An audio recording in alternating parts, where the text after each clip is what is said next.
Hello everyone, I'm here in Georgetown, Washington, D.C. in 1792. The founding ceremony of the White House is underway, and you'll be following every second of it with me. All right, I'm sending the drone up so you guys can get a bird's eye view of everything down here. Because honestly, Washington, D.C. right now is basically one giant construction zone.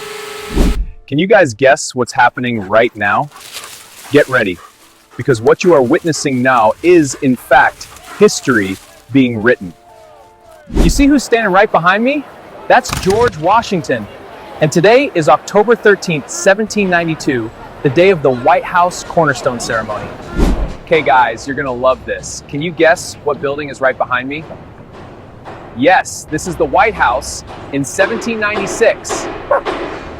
Did you know the White House construction started back in 1792 and took nearly 8 years to complete? So here's a fun fact. George Washington chose the exact location where that house would be built. Like, he really chose it. But get this, the man then never even lived there. Not a single night. Incredible, right? All right, now let's talk about another big one, the U.S. Capitol. Did you know that even with the building still incomplete, congressmen were already meeting here on Capitol Hill?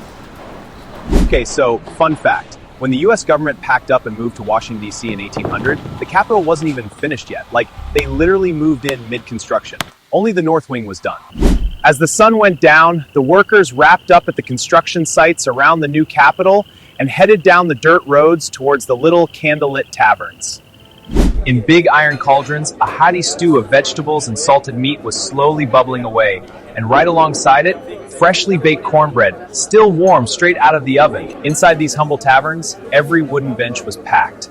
The smell of fresh bread and hearty soup hit you the moment you walked in. Exactly what these guys needed after a long, grueling day. Some guys went for fresh fish straight from the Potomac River, grilled right over the embers, served up with onions and turnips. Simple? Yes. But after a day like that, absolutely hits the spot.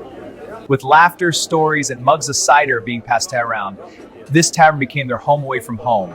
And just like that, another day of building the future Capitol came to a close. And with the dawn, the workers returned to work, going straight to the construction site. But there's something history doesn't always mention. Chained hands helping to build the very symbols of freedom. That's a hard truth, but an important one. On November 1st, 1800, John Adams moved into the White House. Though calling it finished would have been a stretch. The place was still a work in progress, the city around it barely more than muddy roads and big plans.